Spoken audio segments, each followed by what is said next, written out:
नमस्ते विद्यार्थी मित्रांनो. मी चामे C S Shri Venkatesh उच्च माध्यमिक आश्रमशाळा घाटंगरी, वर्ग 11वी, विषय अर्थशास्त्र, प्रकरण पहिले, अर्थशास्त्रातील मूलभूत संकल्पना. या प्रकरणावरील आपण स्वाध्याय पाहत होतो. त्यामध्ये कालच्या व्हिडिओमध्ये आपण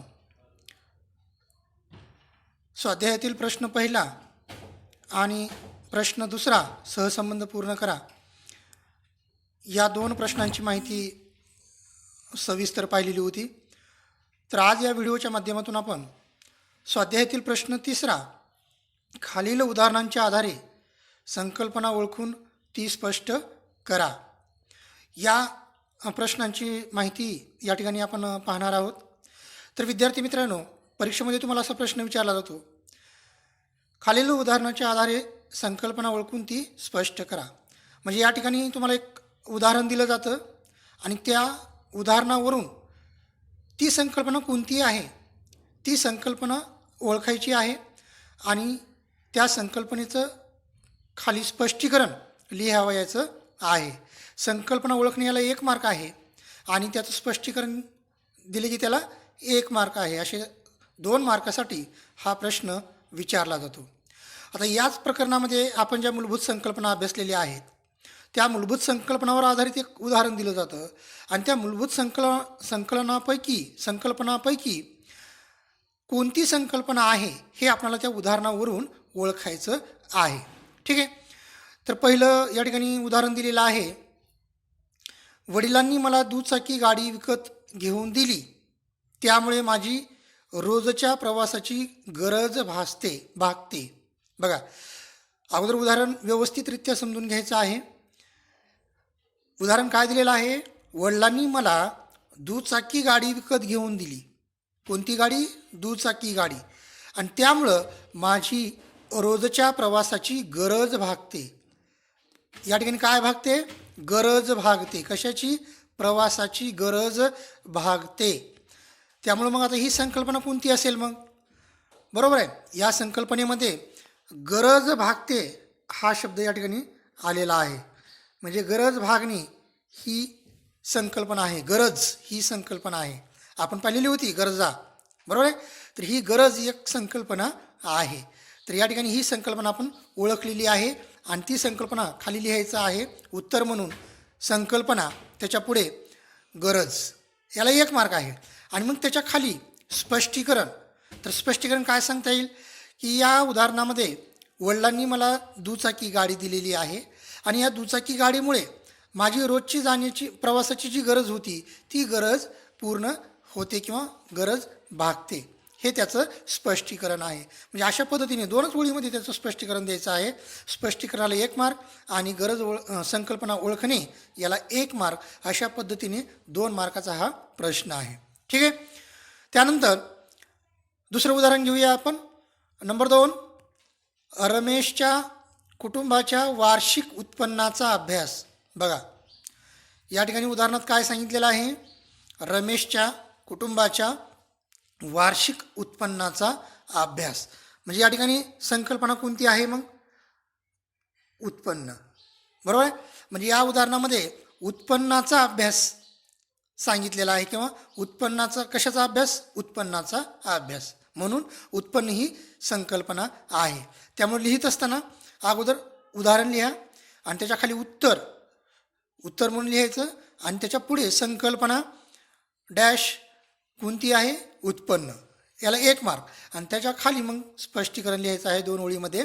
तर या उदाहरणामध्ये रमेशच्या कुटुंबाच्या वार्षिक उत्पन्नाचा अभ्यास सांगितलेला आहे किंवा स्पष्ट केलेला आहे, म्हणून उत्पन्न ही संकल्पना आहे. ठीक आहे. त्यानंतर नंबर 3 उदाहरण आहे आता, आर्थिक वर्ष 2018-19 नुसार देशाच्या उत्पादनात वस्तू व सेवांमध्ये 20% वृद्धी झाली. बघा, आर्थिक वर्ष 18-19 नुसार म्हणजे एक विशिष्ट कालावधी दिलेला आहे. देशाच्या उत्पादनात वस्तू व सेवांमध्ये किती टक्के वृद्धी झालेली आहे? 20% म्हणजे या ठिकाणी आकडा आलेला आहे 20% संख्यात्मक दर्शवलेला आहे. बरोबर आहे. त्यामुळं संख्यात्मक बाबींचा विचार कोणत्या संकल्पनेमध्ये केला जातो? आर्थिक वृद्धी. बरोबर आहे. आर्थिक वृद्धी ही संख्यात्मक संकल्पना आहे. यामध्ये संख्यात्मक बाबींचा विचार केला जातो. तर या ठिकाणी संकल्पना आहे आर्थिक वृद्धी. ठीक आहे.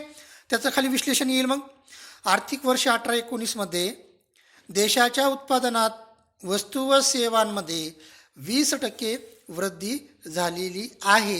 हे वरील उदाहरणामध्ये आपल्याला 20% ही संख्यात्मक बाब दिसून येते, संख्यात्मक वृद्धी दिसून येते. त्यामुळे ही संकल्पना आहे आर्थिक वृद्धीची. ठीक आहे. अशा पद्धतीने त्याचं विश्लेषण करायचं आहे. आता त्यानंतर चौथं उदाहरण पाहूया आपण. नंबर 4, करुणाची आई. करुणा मुलीचं नाव आहे. करुणाची आई तिच्या पगारातून दरमहा 1000 वाचवते. बघा, उदाहरण व्यवस्थित वाचून घ्यायचं. करुणाची आई तिच्या पगारातून दरमहा म्हणजे दर महिन्याला किती हजार रुपये वाचवते? 1000 रुपये वाचवते. आता या ठिकाणी वाचवते म्हणजे काय हो? वाचवते म्हणजे बचत करते. म्हणजे या ठिकाणी संकल्पना कोणती आहे? मग बचत. बरोबर आहे. बचत ही संकल्पना आहे. बचत म्हणजे काय आहे? आपल्या उत्पन्नाचा काही हिस्सा भविष्यातील गरजा पूर्ण करण्यासाठी शिल्लक ठेवणे किंवा साठवणे यालाच बचत असे म्हणतात. तर या उदाहरणामध्ये करुणाची आई तिच्या पगारातून महिन्याला म्हणजे दरमहा 1000 रुपये बचत करते हे स्पष्ट होते. हे त्याचं स्पष्टीकरण आहे. ठीक आहे. म्हणजे संकल्पना आहे बचत आणि त्याचं खाली स्पष्टीकरण म्हणजे थोडक्यात स्पष्टीकरण करत असताना त्या संकल्पनेची व्याख्या सांगायची आहे आणि त्या व्याख्येचा आणि या उदाहरणाचा संबंध जोडायचा आहे. ठीक आहे. तर अशा पद्धतीने ही संकल्पना आहे बचत.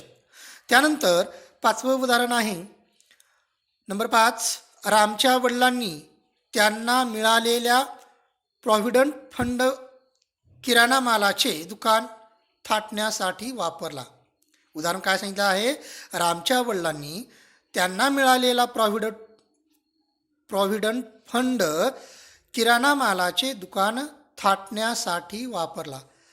म्हणजे प्रॉव्हिडंट फंड म्हणजे काय असतं की आपल्या पगारातील एक ठराविक हिस्सा दर महिन्याला साठवून ठेवला जातो. बरोबर आहे. तर तो प्रॉव्हिडंट फंड एका विशिष्ट कालावधीनंतर रामच्या वडिलांनी काय केलेला होता? किराणा मालाचं दुकान टाकण्यासाठी वापरलेला होता. म्हणजेच त्यामध्ये गुंतवणूक केलेली होती. लक्षात. म्हणून या ठिकाणी संकल्पना कोणती आहे? मग या ठिकाणी संकल्पना आहे नंबर 5वी गुंतवणूक संकल्पना आहे. कोणती संकल्पना आहे?